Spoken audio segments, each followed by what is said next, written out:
Do you believe in demon possession? Do you believe little girls missing after 3 days? Do you believe in heaven and hell? Well, the Exorcist believer is going to make you think twice and all of that, including how many times I shat myself through the entire film. Wait till the end to find out because it's a staggering number.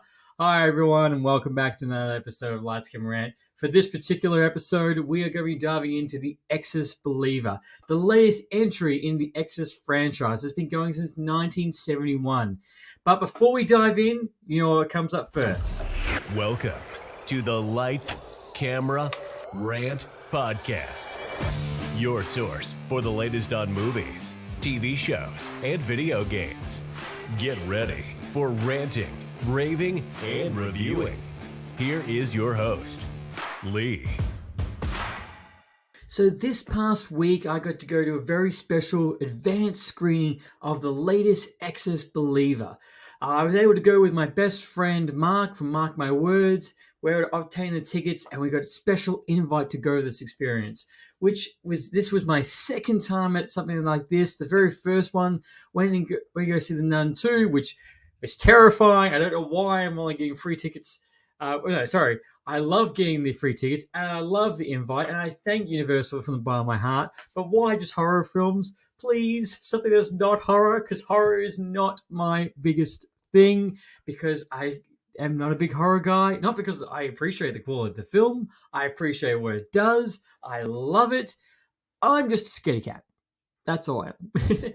But no, it was a great experience. Obviously, seeing all these other people, these other podcasters, influencers, got to be in a rare selection of people, and got to go see this film. Which, the last time I saw an Exorcist film would have to be the original that came out in 1971.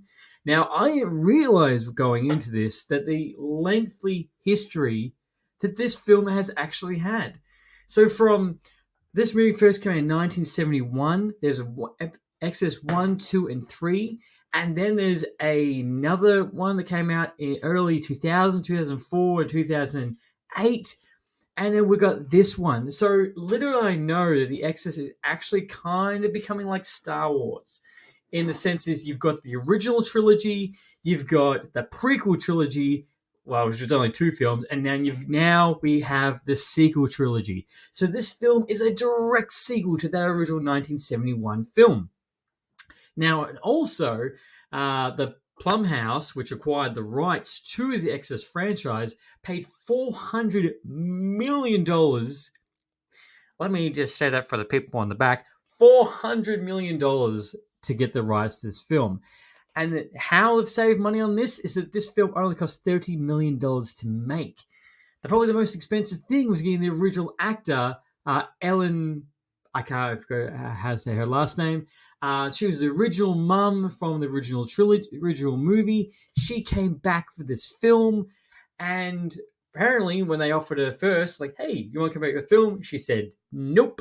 So they came back to her and doubled her salary for the film, which she said yes, and she donated that money to a charity. So this entire film, she only did it for the money, but it was good to see her back. We even got the original little girl as well, Reagan, for coming back for this movie.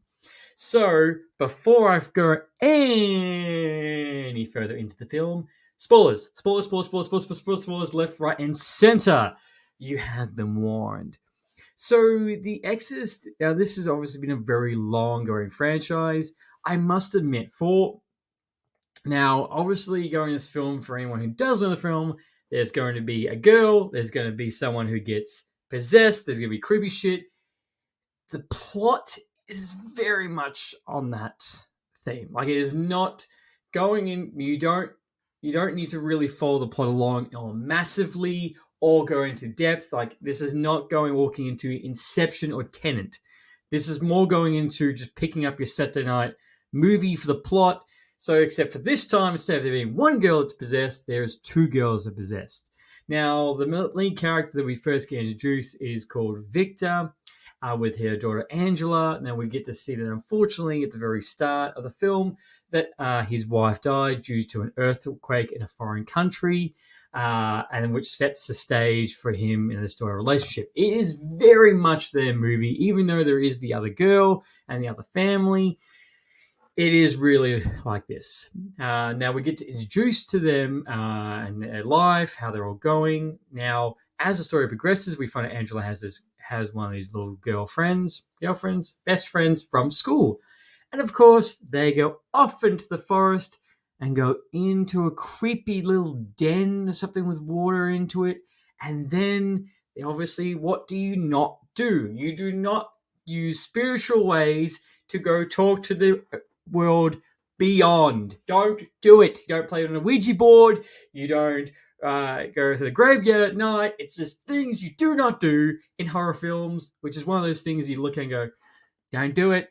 Don't break up the group. Don't walk alone. Don't say to someone, we'll look over here, we'll look over there. Oh, look, this item looks cursed. I'm going to pick it up. It's just things like that you can't help it for. But again, even though this has those typical tropes for this film, it doesn't feel like, well, for me, for the whole film, I didn't feel like, that's really predictable, or they've really gone and done this. I was very much like, okay, this is how it sets the stage.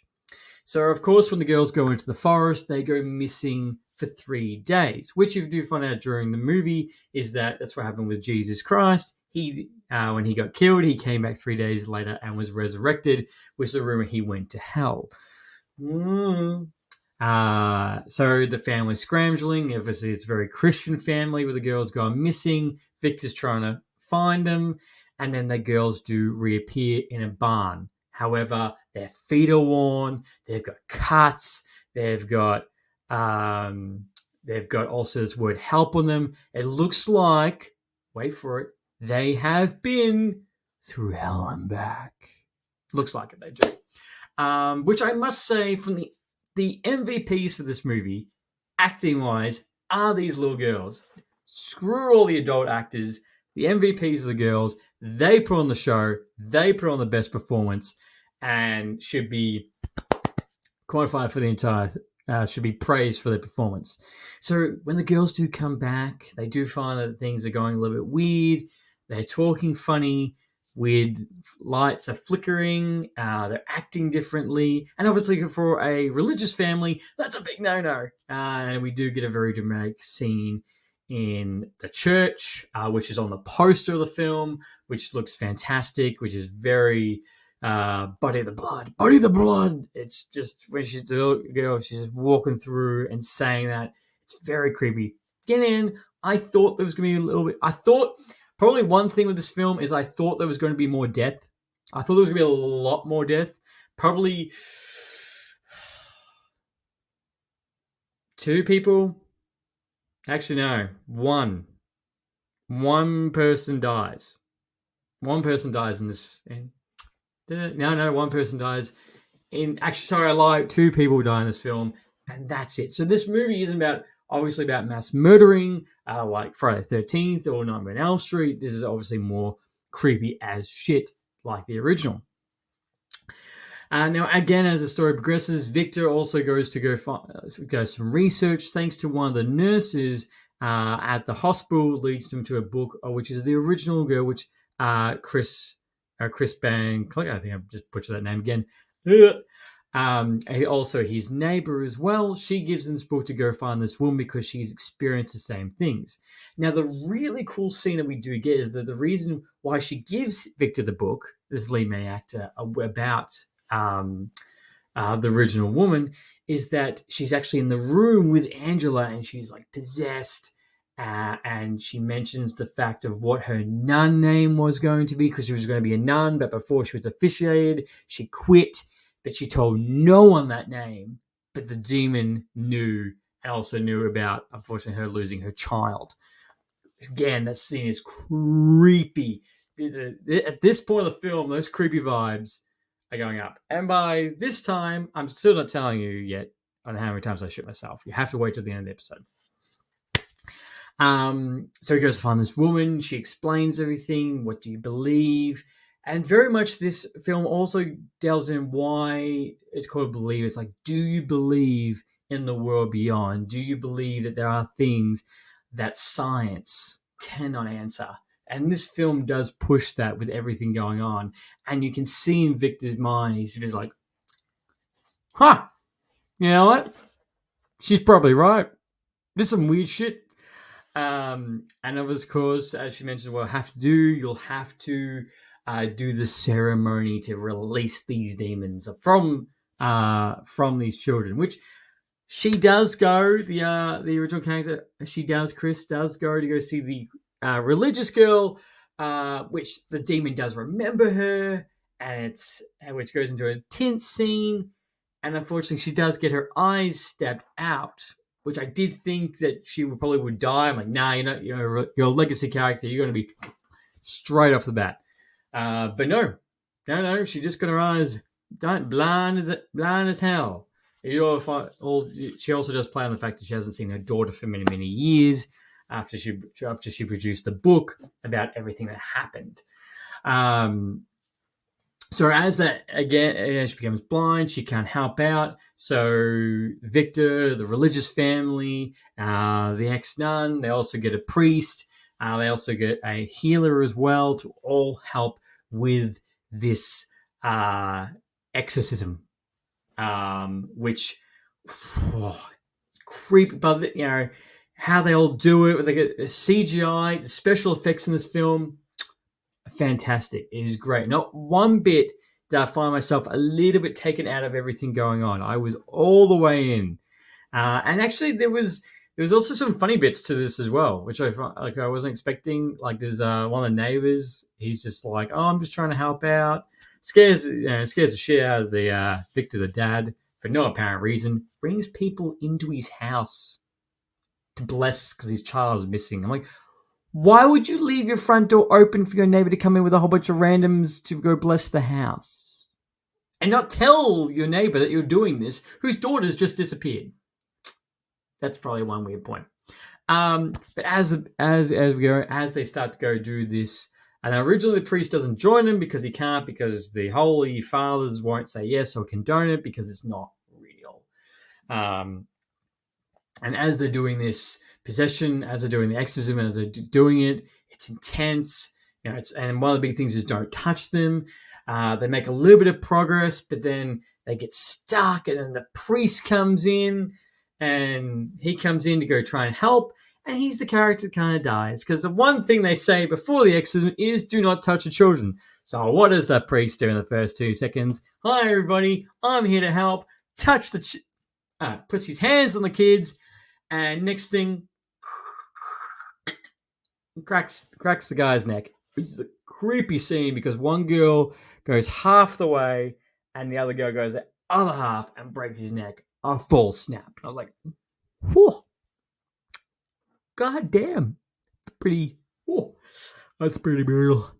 But after that, the demon says, one girl shall live, one girl shall die. You have to make the choice.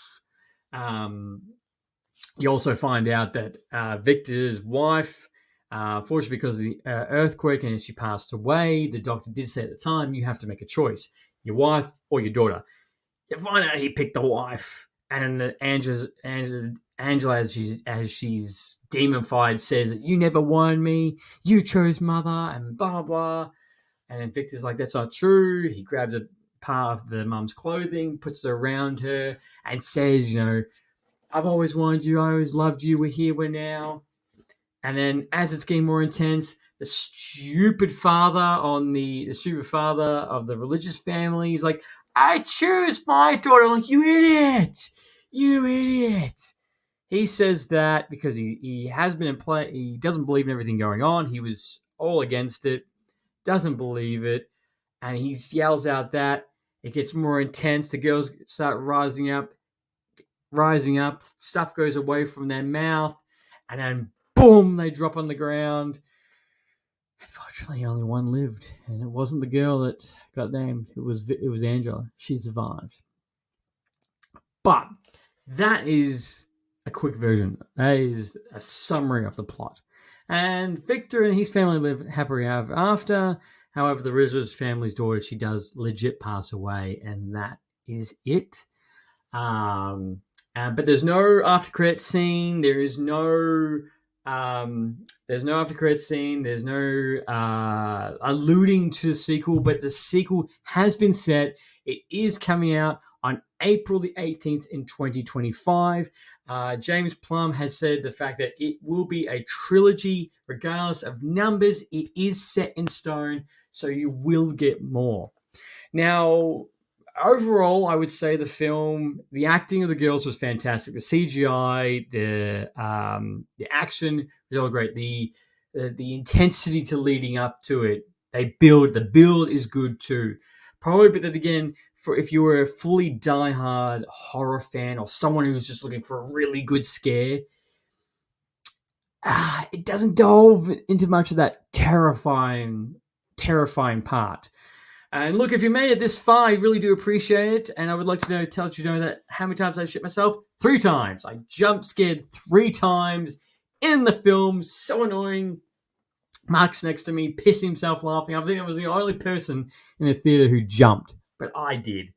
There's a scene where like a snake jumps out at you, and Angela scares, and then scares Victor, and one of the girls leaps at the screen. It's creepy.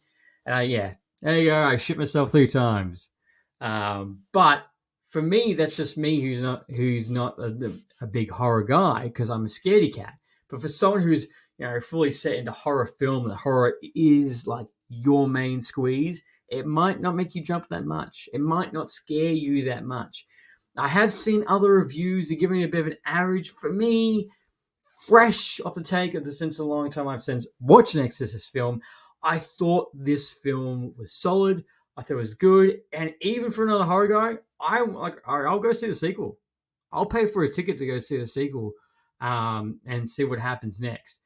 Whether there is no confirmation whether these characters will be returning, or what happens, only the date of the film has been set, and the original director and the writer will be returning. That is all it's set in stone. So overall, for fresh horror fans, you will like this. For diehard horror fans, you might not like it at all. And that is my review on Exorcist Believer. So trust me, by the end of this film, it will make you a believer. Because I didn't sleep at all for that first night. Well, actually, no, I did sleep. But let's just say it took a while to get to sleep. But look, thank you very much for tuning in for this episode. We are going to be doing more of these reviews, solely an episode take. I do plan to make more of these, so definitely please stick around. More to come, and if you haven't already, please give us a follow, subscribe on YouTube, and give that 5-star review. And until next time, happy ranting. Thanks for listening to Lights, Camera, Rant. If you like the show, don't forget to subscribe so you don't miss a single episode. While you're at it, leave us a rating and review, and be sure to tell your friends. Until next time, happy ranting.